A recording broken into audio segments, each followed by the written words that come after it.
Today, we're talking about what to do when one spouse is just a little too burnt out spiritually. My name is Daniel, this is Danny, and this is Marriage Minutes.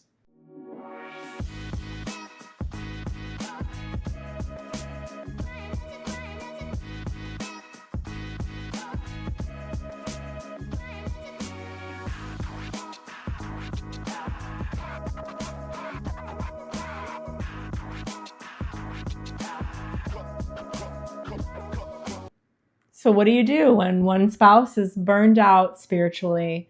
That could be all sorts of different things. Yeah, Right? There's absolutely. a lot involved in our spiritual life.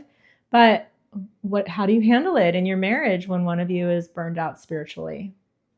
Yeah, so maybe if you've been involved in the church for a long time, you're serving in a lot of different areas, and there's a lot of different events that you're involved in, and you can get to a place of absolute burnout. Mhm. So I think it's important to be aware of that, be communicating about that.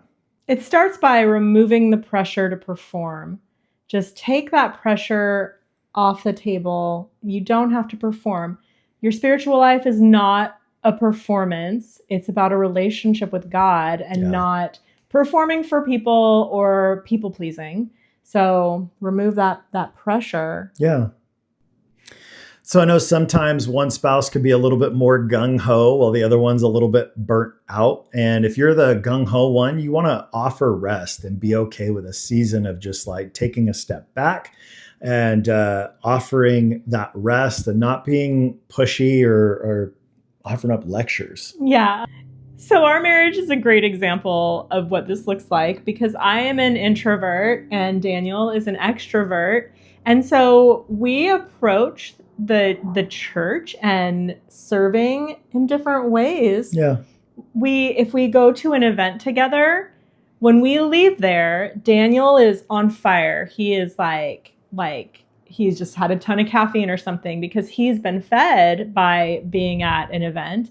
And I am depleted and I need rest after being at an event. And so when this goes over a long period of time, I can feel very burnt out.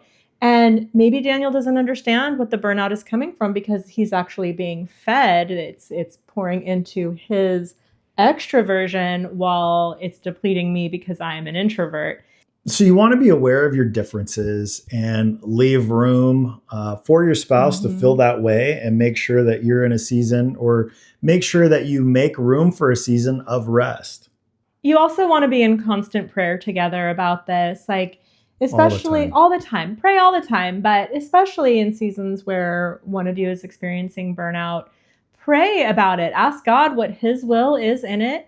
For sure, you need rest, and he calls us to rest. But also, what is he calling you to do out of that burnout? How is he leading you to, one, work your way through it, and two, not get burned out in the future? Absolutely. So that's all we have for you today. Thanks so much for watching. We'll see you tomorrow. See you tomorrow.